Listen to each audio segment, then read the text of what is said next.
are listening to the Narrated, Not the Popular Opinion with the one and only Gray.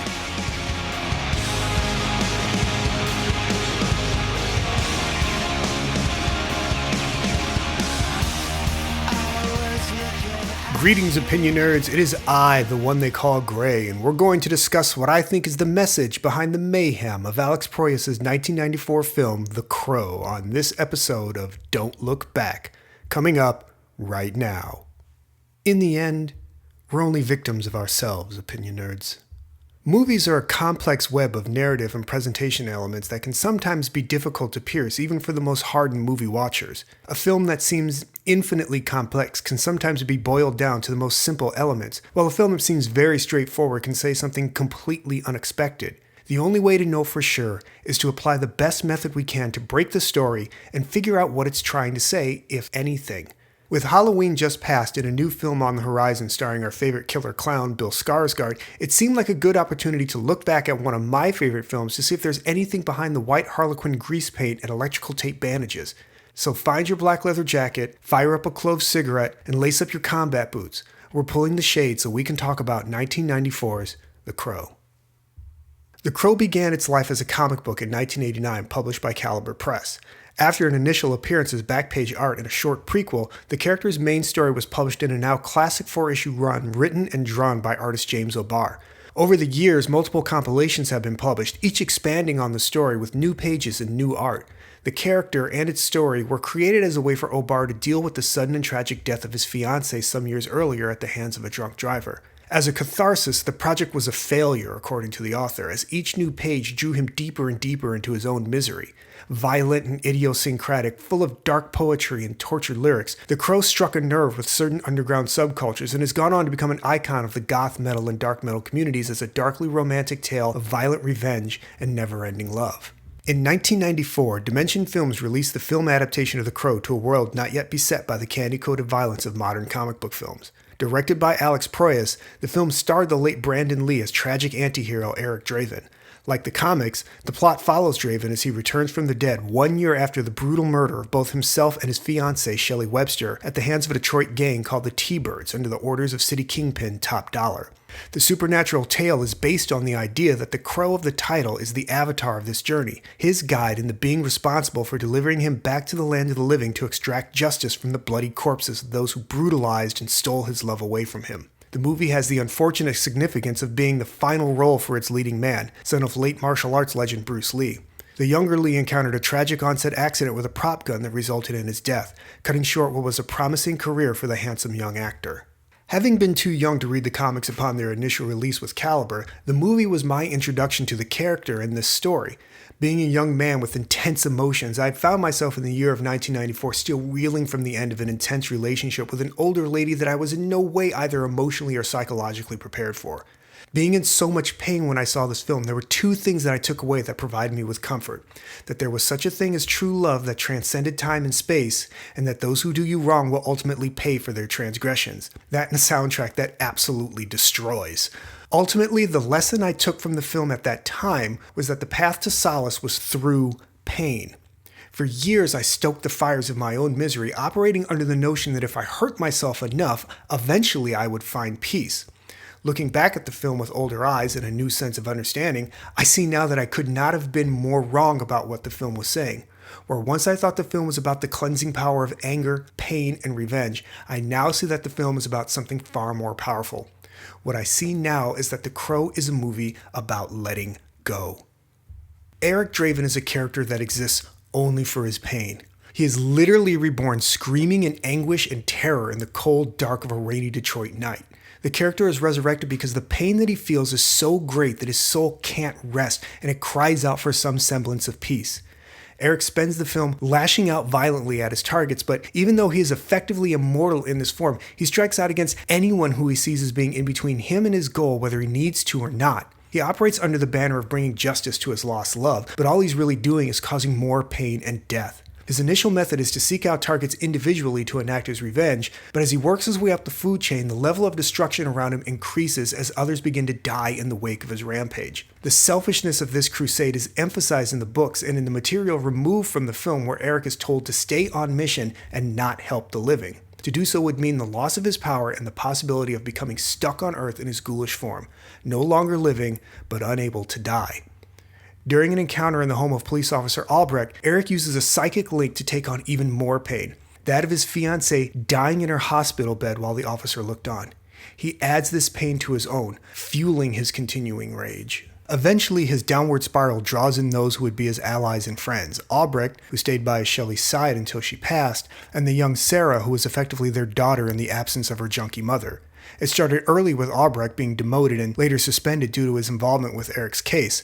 Sarah is initially spared any direct consequences, but she's left with the pain of knowing that while Eric is back, she can't be a part of his life. The obvious metaphor, I believe, is that even when we think we have a righteous cause, when we lash out with our anger, it tends to bleed out beyond those we seek to hurt to the point that those we care for are affected. This is evidenced by Eric pushing away Sarah and not being concerned for the damage done to Albrecht's life and career. By the time Eric has killed his way past those who directly harmed him to those indirectly responsible, his acts have put the lives of both of those he cares about at risk. Like Eric, when we operate out of pain and anger, we're often unable to control or account for the fallout that occurs. We tell ourselves that it's okay not to care for those we hurt because we prioritize our own pain over others. It's human nature, ramped up by supernatural love and supernatural power for this story. During the finale, Eric's violent, angry quest for vengeance has now put his associates directly in harm's way. Top Dollar and his sister are holding Sarah hostage to draw Eric out so they might steal his power. The ensuing battle will draw on Albrecht, who himself is critically injured. Eric, now without his supernatural healing or strength, must face Top Dollar with Sarah's life literally hanging in the balance. In combat in this state, Eric is no match for Top Dollar. His violence and pain can no longer power him through the situation as it had before. Mortally wounded and with even his iconic visage washed away, Eric the Man is exposed for the first time since his rebirth. Top Dollar is close to delivering the killing strike, and Eric, completely at his mercy, makes a desperate plea. I have something to give you. I don't want it anymore. With a quick move, he grabs Top Dollar and releases all the pain he's been holding directly into his mind. And with that, Eric opens up the path to finding peace. The text of the film is all about the revenge and violence. There is no doubt about that. But if we look at the subtext inherent in the choice Eric makes to release all the pain he's been carrying into Top Dollar, it would appear that the film is telling us the only way Eric can escape his situation is to let go of everything he's been carrying. To further the idea, Eric has been the cause of his own torment, so it stands to reason he would also be responsible for his own salvation. By letting go of his pain, by relinquishing its power over him, Eric will be able to save his friends and finally have rest. This is a very important lesson that anyone who has been deeply hurt knows all too well. Like Eric, we find ourselves lashing out at the world around us in an attempt to find some manner of justice for what wrongs we feel have been done. Like great artists fueled by tragedy, the pain and anger we carry can grant us power for a time. But these feelings can turn toxic and destructive without our even noticing, and like Eric, the devastation we can leave in our wake can take years to mend, if it ever can be. The choice to release this pain, to let go, can clear the path ahead of you and allow you to accept assistance and healing. Eric's pain was an anchor tying him to the world. Like us, until he released that weight, he could never ascend and find peace. I find it thoroughly interesting that even though Shelley is the one to suffer a brutal and violent sexual assault that eventually leads to her death, it's Eric that maintains the pain of that event alone. Shelley has crossed over to the other side and has found her peace, so why can't Eric? As men, if I may speak for men, we carry an instinct that's difficult to quantify and define, one that drives us to protect the ones we care for in a visceral way. When we're unable to do that, it can drive a thorn into our psyche, creating a pain that never dulls.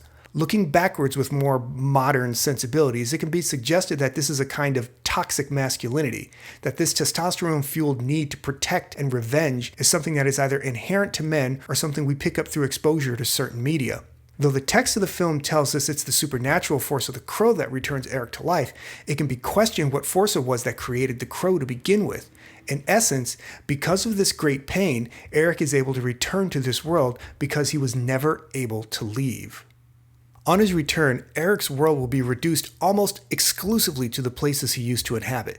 The apartment he shared with Shelley, the club where he and his band played, the streets of the neighborhood where they lived. When not killing bad guys, he spends his time holed up in the ruins of his former home, looking over old photos and playing songs previously written, forever trapped in and reliving his memories, unable to create anything new.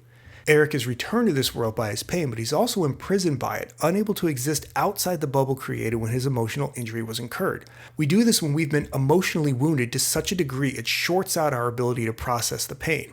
We become locked in state, like Eric, forever reliving the pain and being injured by it over and over again until it either destroys us or we learn to move past it. Through the film, Eric will attempt many forms of violence as he attempts to cure this pain. The violence is physical as he beats and murders his victims, but also emotional as he attempts to terrify them and make them feel some manner of the pain and powerlessness he felt. None of this actually brings him any closer to his goal, which is to be free of the pain and to be at peace with his love. The more he engages in this violence, acting out in his anger, the further from peace, from love, he gets.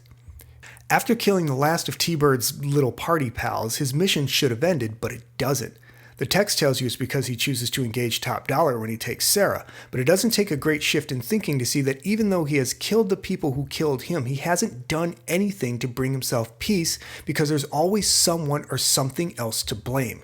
Letting go of that pain is the first step towards healing his wounded soul. I was way too young to appreciate the possibilities of this narrative when I first saw the film. In fact, I had never once asked myself what the movie was about before I decided to write this.